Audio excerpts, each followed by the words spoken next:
Assalamualaikum warahmatullahi wabarakatuh. Ketemu lagi dengan Kak Furkan di channel Arif Furkan. Pada video kali ini Kak Furkan kembali berbagi informasi yang terbaru, terupdate seputar P3K 2024. Di mana teman-teman itu sudah mencapai tahap 2 ya Bapak Ibu ya. Jadi untuk tahap 1 ini sudah selesai, tinggal apa sih tahapan selanjutnya? Ketika teman-teman itu sudah melakukan seleksi tes kompetensi, tahapan apa saja yang akan dilakukan oleh teman-teman ya Bapak Ibu ya. Ini adalah informasi terbaru 19 Desember 2024 part 2. Nah, ini adalah video kedua di channelnya Kak Furkon. Ini ada kabar dari Detik Jogja ya Bapak Ibu ya. Dimana Bapak Ibu bisa perhatikan tahapan apa sih ya kan. Tahapan apa yang seharusnya dilakukan setelah lolos tes P3K 2024, apa tahapan selanjutnya? Ini jadwal dan penjelasannya. Ini Rabu kemarin ya, 19 Desember 2024. Dimana Bapak Ibu perlu ketahui bahwa teman-teman yang sudah melaksanakan P3K atau tes seleksi kompetensi ya, seleksi kompetensi, tes kompetensi itu di tahap 1 nanti apa aja yang harus dilakukan setelah itu ya kan. Nah, dimana teman-teman dari PPPK tahap 1 ya kan, PPPK tahap 1 ini sudah melakukan tes kompetensi. Tentunya nanti hasilnya akan diumumkan melalui web instansi masing-masing Bapak Ibu ya. Nah, apa aja yang harus dilakukan teman-teman setelah melakukan tes? Nah, tentunya menunggu pengumuman ya Bapak Ibu ya. Menunggu pengumuman lolos atau enggak. Kalau lolos apa yang harus dilakukan? Nah, di sini setelah melewati tes kompetensi, para pelamar seleksi PPPK 2024 ini akan menantikan pengumuman kandidat yang lolos. Namun mungkin tidak sedikit pelamar yang justru menyimpan rasa penasaran terkait apa tahapan selanjutnya yang dilakukan setelah lolos P3K 2024. Di mana memang ada spekulasi untuk semua peserta ya kan, ada semua peserta PPPK tahap 1 itu bakalan lolos teman-teman ya. Peserta ini akan dinyatakan lolos. Nah, nanti yang masuk rankingan itu akan langsung diarahkan ke full time ya kan, atau full time atau penuh waktu. Nah, sedangkan yang tidak lolos atau tidak masuk rankingan itu tetap lolos Bapak Ibu ya. Nanti ini akan dilakukan diarahkan ke part time. Meskipun ini masih terjadi semacam kontroversi ya Bapak Ibu ya. Jadi memang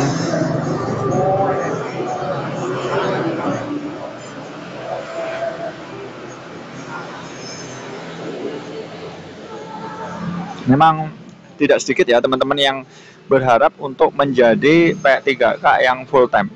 Tapi ini juga tidak bisa dimungkiri, tidak semuanya jadi full time ya. Jadi yang masuk rankingan aja. Tentunya ada golongan-golongan yang harus Bapak Ibu ketahui ya. Tentunya honorer K2 ini menduduki peringkat yang pertama ya kan, untuk masuk ke full time. Baru nanti honor database BKN. Nah, honor database BKN ini menjadi urutan yang kedua. Nah, nanti kalau golongannya sudah sama, itu adalah perhitungannya di nilai akhir ya Bapak Ibu ya, di nilai akhir. Nilai akhir nanti di peringkat.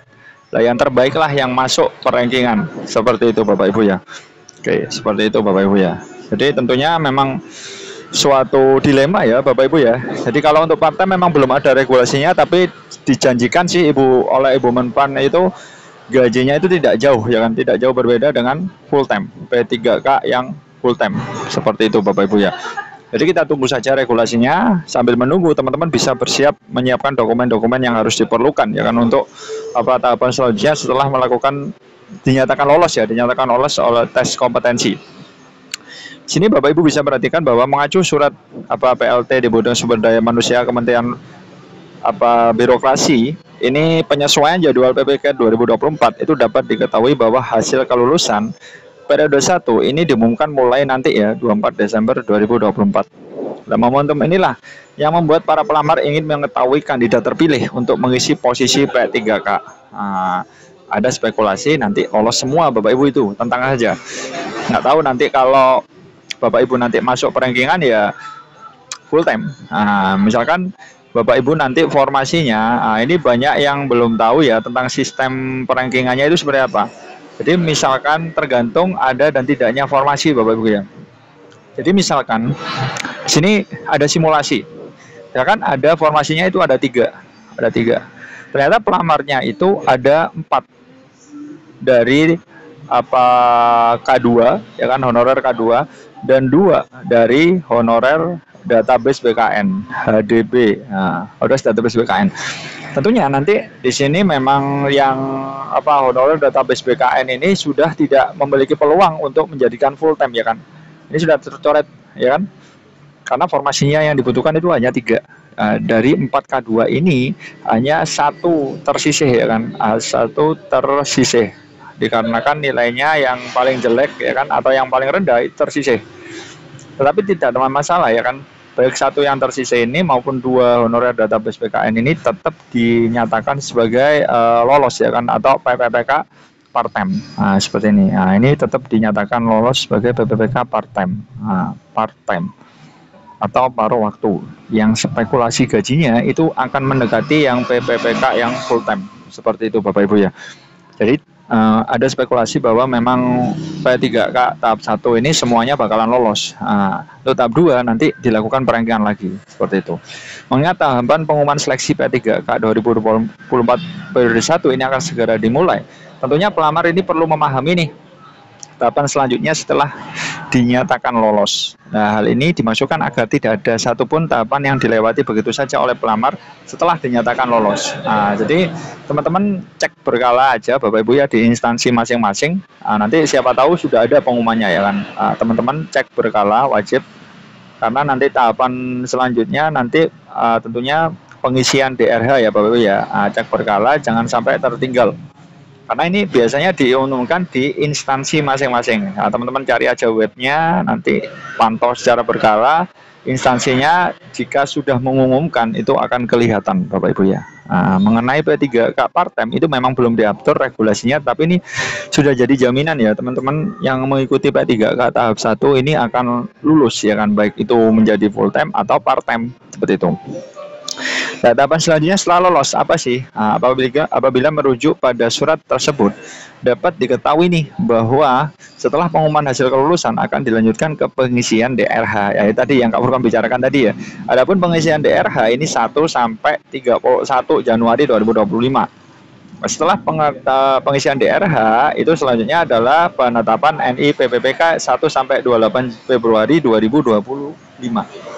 Nah, ini banyak yang bertanya ya di channelnya Kak Furqan, bagaimana yang TMS Bang? TMS di tahap 1 gimana Bang? Ini berbeda ya. Kalau TMS itu belum tes Bapak Ibu ya. Kalau tadi kan sudah tes tapi tidak masuk perankingan, berarti itu langsung diarahkan ke P3K yang part time. Tetapi kalau TMS itu kan Bapak Ibu ini belum tes. Ini akan diarahkan ke mengikuti tes PPPK tahap 2. PPPK tahap 2 akan diarahkan ke PPPK tahap 2. Tentunya ini juga menunggu ya kan, menunggu reset sistem ya. Karena datanya Bapak Ibu itu sebenarnya sudah di data ya kan di PPPK tahap 1.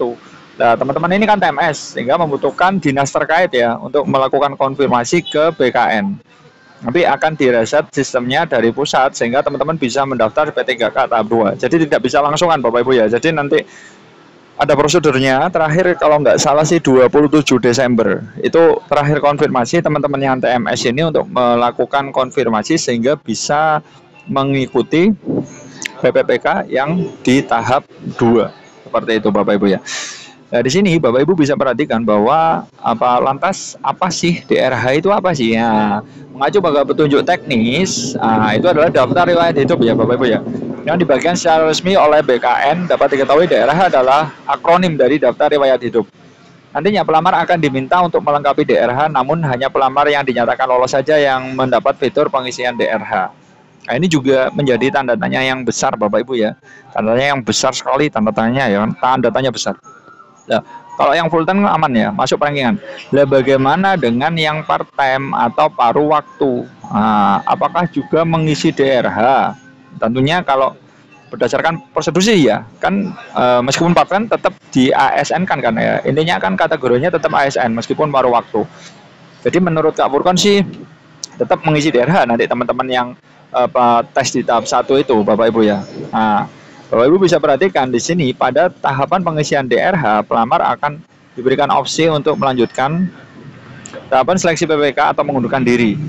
Apabila berencana untuk mengundurkan diri, maka akan ada menu pemberian kesempatan pelamar untuk mengunggah surat pengunduran diri.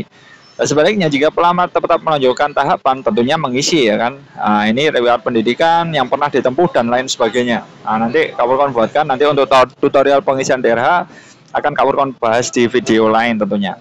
Nah, bagaimana sih peluang teman-teman untuk mengikuti PPK tahap 2? Nah, ini juga sama teman-teman ya, peluangnya juga sangat sama ya kan. Nah, ini yang jadi pertanyaan itu ada beberapa subscriber itu bertanya, lah ini apa bedanya dong Kak? Lah enak yang TMS ya kan, TMS, sedangkan Bapak Ibu ini mengikuti tahap 2 dan lulus, otomatis jadi full. Sedangkan yang tidak TMS itu langsung ke part-time.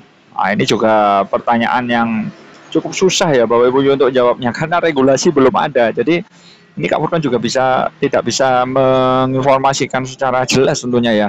Tentunya kan ada sedikit perbedaan. Tentunya ada semacam ya kok enak, nah, seperti itu ya, kok enak. Mending ikut tahap 2, tapi ikut tahap 2 kan belum pasti masuk rankingan gitu loh Bapak Ibu ya. Jadi memang ya seperti itu, regulasinya kita tunggu aja.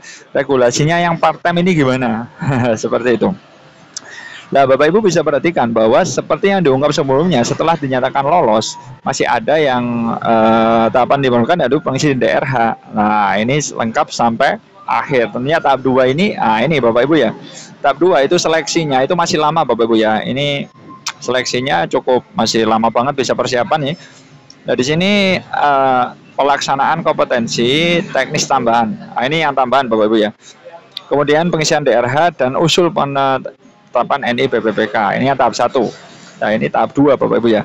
Nah, untuk yang tahap 2 itu baru dimulai seleksinya itu adalah sekitar Februari sampai Maret Bapak Ibu ya. Nah, di sini Bapak Ibu bisa lihat penarikan. Nah, ini 24 Maret sampai 28 April 2025. Ini jadwalnya untuk seleksi ya. Untuk yang PPPK tahap 2 ya kan, PPPK tahap 2 ini jadwalnya seleksi, jadi masih lama banget sehingga teman-teman ini bisa menyiapkan diri ya untuk materi tesnya supaya nanti mendapatkan skor yang maksimal. Karena acuannya itu dinilai ya Bapak Ibu ya. Kategori habis itu nilai, tidak ada masa kerja. Nah, untuk meraih skor maksimal, teman-teman bisa atur strategi dari sekarang ya tentunya ya. Bisa dipelajari kisi-kisinya seperti apa ya kan. Nah, nanti supaya mendapatkan apa nilai yang maksimal. Nah, di sini ada semacam instruksi ya Bapak Ibu ya. Siapa sih yang bisa mendaftar PPK periode 2? Tentunya kalau periode 1 kan pure THK 2 honorer database BKN. Lah ini non database itu bisa juga Bapak Ibu, non ASN yang aktif bekerja. Tetapi ada minimalnya yaitu minimal 2 tahun masa kerja.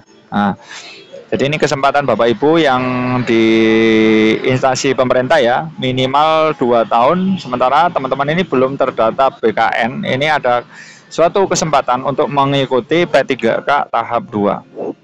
Nah, ternyata tidak hanya non ASN tersebut yang bisa lulusan PPG, ini juga bisa ya Bapak Ibu ya mendaftar ya kan, laman informasi. Tetapi ini yang bukan daljab ya Bapak Ibu. Kalau daljab sepertinya belum bisa.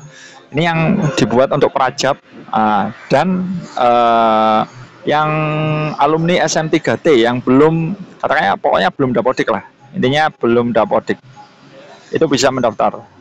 Tetapi golongannya nanti di bawah teman-teman yang honorer negeri yang non database. Jadi honorer non database. Ini yang tertinggi ya. Sementara kalau belum ditambah THK2 yang TMS ya kan, baru yang PPG tadi. Nanti kita tunggu saja Bapak Ibu ya mekanismenya seperti apa. Untuk yang tahap 2 ini masih belum. Karena itu ada sedikit kejanggalan sih Bapak Ibu ya, yang part time dan full time tadi. Ini ada semacam ketidakadilan seperti itu Bapak Ibu ya. Oke, seperti itu dulu informasi dari Kapurkon, mudah-mudahan bermanfaat ya Bapak Ibu ya. Intinya ya tetap semangat ya melakukan apa yang diinstruksikan pihak Panselnas supaya hasilnya nanti bisa maksimal. Sekian dari Kapurkon. Wassalamualaikum warahmatullahi wabarakatuh.